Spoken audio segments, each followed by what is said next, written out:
Indeksi I volumit të shitjeve në tregtinë me pakicë ka shënuar një rritje me 7.0% krahasuar me 3 mujorin e parë 2024. Sipas një raporti të Instat, ky tregues I përshtatur sezonalisht është rritur 1.4% krahasuar me 3 mujorin paraardhës. Sipas Instat, në grupin tregti hidrokarbure në njësinë tregtare të specializuar, volumi I shitjeve është rritur në 13.2% krahasuar me të njëjtin 3 mujor të vitit 2024. Në terma 3 mujor krahasuar me fundin e vitit të kaluar, tregtia me pakicë është rritur me 1.7% pas përjashtimit të efekteve sezonale. Në tregtinë me pakicë, pa përfshirë tregtinë me pakicë të hidrokarbureve, volumi I shitjeve në 3 mujorin e parë 2025 është rritur me 4.9%.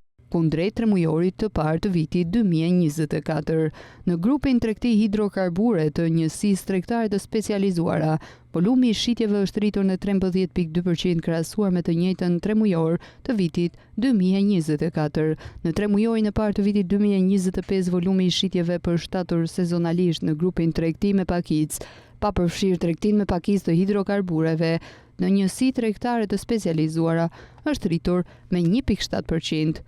Në ndryshimin vjetor prej 7.0% në 3 mujorin e parë të vitit 2025 ndaj 3 mujorit të parë të vitit 2024, në tregtinë me pakicë grupet kanë kontribuar artikuj jo ushqimor në njësinë tregtare të specializuar dhe jo specializuara, grupi ushqime, pije, duhan në njësinë tregtare jo të specializuar dhe të specializuara ka kontribuar në 1.4% dhe grupi tregtim pakicë hidrokarbureve në njësi tregtare të specializuara ka ndikuar me plus 3.2%.